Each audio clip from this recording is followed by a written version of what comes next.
Hey everybody, welcome back to my channel. It is so good to have you here. The ServiceNow Toolbox is back, and in this episode we are going to talk about making your work notes stylish. So we are going to cover things like the code tags, we're going to talk about embedding hyperlinks, and we're going to have an extra special style bonus at the end of the show. I'm going to be walking a script through various levels of maturity, so if you're new to JavaScript on ServiceNow, this is also going to be an excellent tutorial to step you from the very basics into something just a little bit above the very basics. The scenario we're going to work with is program management. Now, if you've looked at the SPM module, some people used to call it the ITBM module, some people call it the project and portfolio management module, you'll know that programs are essentially mega projects. Think about an organization that is trying to become GDPR compliant, and they have tons and tons of apps. Each one needs to become compliant on its own, and maybe most of those will require a project in and of themselves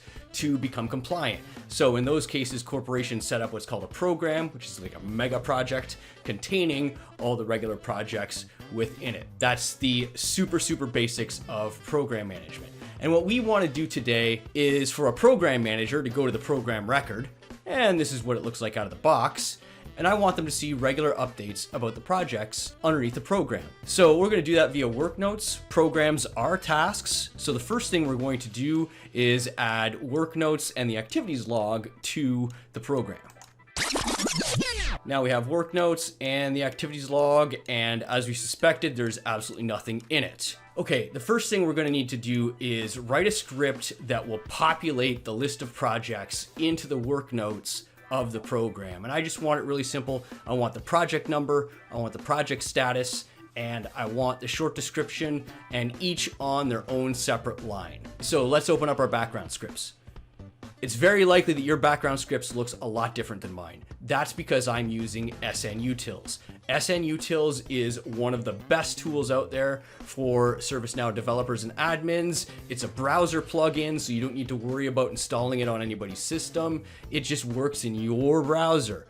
I've also done an interview with its creator, Arnaud Cui, and that should be coming up in the top right hand corner, and the link will also be in the description below. Please do not miss that episode. It's absolutely fantastic. So I don't want you having to watch me write this all out, so I've run this code prior to, and I'm just copying and pasting it into the background script. But we're going to go through it line by line for those of you who maybe don't know a whole lot of JavaScript. For those of you who do know a ton of JavaScript, know exactly how you'd write this, check the bookmarks in the description below so you can skip ahead. All right, so the first thing we're going to need to know is what program are we dealing with. So we've declared a new glide record variable called program, and it's going to the PM program table, and it's going to get us a very specific program. That's the Cloud Transformation 2022 with the program manager of George Tuckus. We also need to know what projects are associated to that program. Now, just going back to this record, this is in demo data too, so you can build this out on your own PDI. I know there's 9 projects that relate to that program, so that'll help us know if we did this right or not. Let's query the projects. We're going to have a new glide record called projects here, going to the PM project table, and we are only going to get the projects where the primary program, that's the reference from project to program, is equal to the program sysID that we just defined in this variable up here. I'm also defining 2 variables and leaving them blank. Status prefix we don't necessarily need right now. It's just going to be a foundation that we keep building on as we ramp up the complexity of the stylish work notes. Thing to add is going to be useful within a loop, because it's going to add the new lines to the work notes that we're going to attach to the program. And on that note, work note builder, which we currently define as a line of text, weekly project update 001/n, that /n is to make sure that after it writes that line, it puts in a carriage return. Now, work note builder is the vehicle that we're just going to collect all this stuff in, and then when it's finally ready, we are going to push that to the program's work notes. So in our while loop for all the projects in the glide record set, so projects.next, we are going to set the status prefix to the project status. We are going to define thing to add as a string, and that's going to capture that number dash status dash project short description, and you can see that we've got status prefix in there in lieu of project.status. And then work note builder is going to be that thing to add plus a /n to make sure that it does a carriage return underneath. And when all that's done, we're going to take the program work notes and set that to work note builder. Then we're going to update the program. Let's see this in action. I ran the script. I come back to my Cloud Transformation 2020 record, and there we have the data in the activities. Problem is, it doesn't look pretty at all. We can do a lot better. So here we are back at our background script, and the only alteration we've made to this is to the work note builder initialization. So instead of just having the plain text, now we have code h2u, end h2, end u, and code. And what those code tags do is allow you to put in some sanitized HTML. There are resources out there that tell you which tags you can use specifically for the code tags. I'll try and get it into the description below, but basically you're not getting the full suite of HTML. You're just getting assorted stuff. But that assorted stuff is going to make a huge difference. The fact that we're styling weekly project name as an H2 and we're underlying it, you could use spans, you can use paragraphs, you can use all that kind of stuff. So we're just going to style it this way and see how that works for us. So I've run the script and you can see that the title is already a whole lot better. Weekly Project Update 2. It's styled as an H2 and it's underlined, it's bold, it's eye-catching. It's already way better than the previous version that we had down here. Yeah, but Robert, it would be way cooler if the statuses had the actual color instead of just the name. No problem, I'm just gonna come back to my background script, and here I've got a new version ready. In this version, we have a new function that's appearing called getStatusPrefix. While I'm going project by project in that glide record query, I am going to call that getStatusPrefix, and I'm gonna feed it projects.status. Now, what does this function do? First thing it asks, is the raw status red? And if it is, let's drop in one of those really interesting code tags and style the span so that its background color is tomato. Okay, then we're just gonna type the word red, then we're gonna end the span and end the code. Then we're gonna do the same thing for yellow in an else if, and then if it's not red or yellow, then we know it's gonna be green. So we're just exploiting the code tags that we just learned about and putting background color to the words that we're using for the statuses. Let's go back to this while statement, and status prefix we know is now equal to the calling of the function and whatever the function returns. We know that the function is going to return a red, yellow, or green word that's stylized. And so status prefix is already inside the thing to add, so we don't need any further changes. Let's run this script and see what the results are.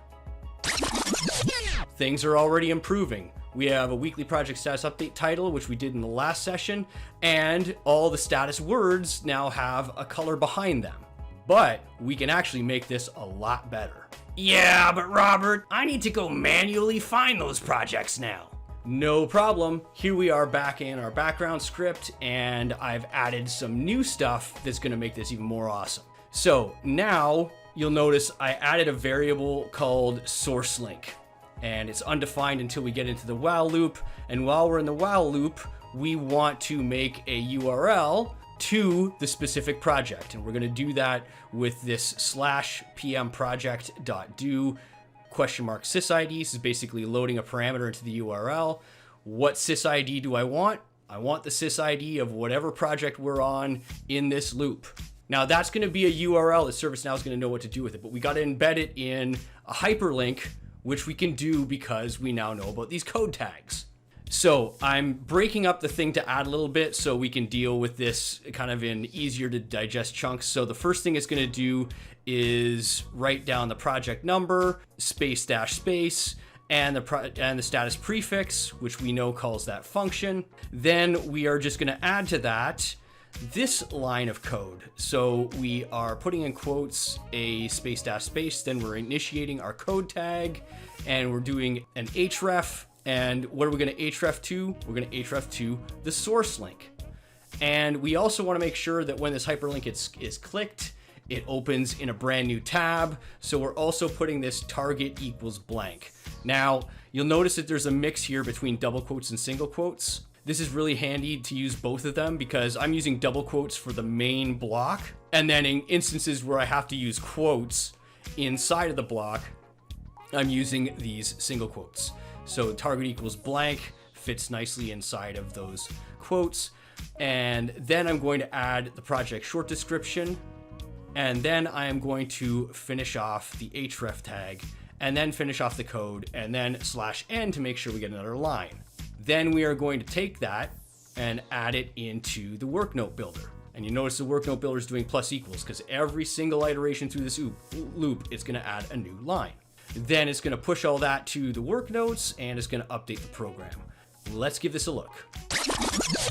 Okay, now we have our weekly project update 4th iteration, and we have the statuses in the colors, just like our stakeholders asked, and the hyperlinks are embedded into the short description of the projects that we put to the work notes. And let's just give one of these a click.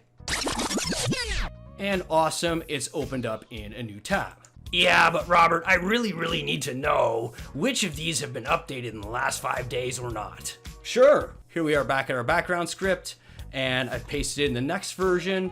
This version adds a function called days ago summary, and it is going to be fed the last update. Where's it going to be fed from? From the while loop. So now in our thing to add, we have a plus equals, so it's adding to whatever's already in thing to add, and it's calling the days ago summary. And it's feeding it the sys updated on of the project whose iteration we're on. So let's go back up and see what that function actually does. First thing it does is figure out what now is. So that's going to be a new glide date time. And it's creating a summary variable, which is going to be defined as blank for right now because it's not always going to be filled in. Then we're going to take a date diff between the last update, which has been fed in, and now. And the third parameter true, make sure that it outputs in seconds. Then we're going to see if the date diff is over 420,000, which is the number of seconds in 5 days. And then we're going to send in a summary that is code formatted. So it's going to be code, the span style is going to be color tomato, and it's going to be strong. And we're going to say it's not updated since. We're going to break the quote, and we're going to add in our last update, which is fed to us. And then we're going to add the end of all of those tags, the strong, the span, the code. And then we are going to return the summary. Where is it going to return to? It's going to return to our while loop. And as you can see, we have this thing to add, which we've been building and building on top of. And we're going to add a little bit more to it, the days ago summary, whatever that returns, plus a line break. Then, of course, we make our work note builder equal to the thing to add. And I'm going to pump that to the work notes and update the project. Let's see it in action, running the script. And we see that none of these have been updated in the last 5 days. Fantastic. Should have planned that one better with the demo data. Okay, one last way to spice up the work notes and add some flavor. We are actually going to take out all the words for the project statuses, and we are going to embed emojis. So before I go to my background scripts, I'm going to go to a website called getemoji.com. The link is going to be in the description below. And this allows you to search for all the valid emojis. I'm going to search for circle, and I have a broad range of circles and colors I can pick from. Let's grab red circle, copy it, go to back to our background script. And in our status prefix, instead of all this code nonsense, I am just going to return a red circle. Gotta be in quotes though, because it's a string. Do the same thing for green. Do the same thing for yellow. All right, that's a lot cleaner and easier. Let's give it a run and see what happens.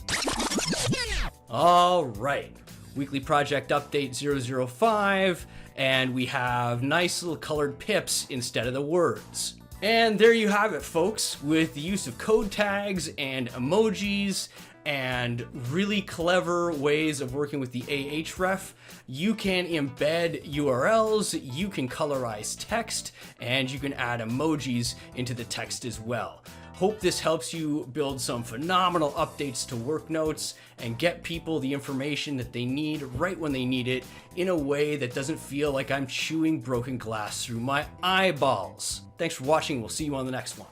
If you're a ServiceNow expert looking for better opportunities, but maybe your resume or LinkedIn profile isn't doing you justice, reach out to me via LinkedIn or the email pictured here, as I offer both career coaching and recruitment services.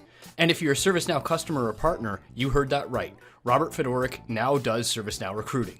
With a 1,500 subscriber YouTube channel and mailing list, and thousands of LinkedIn followers, let's make sure your open positions get first go at the prodigious pool of ServiceNow resources. Reach out via the email pictured here.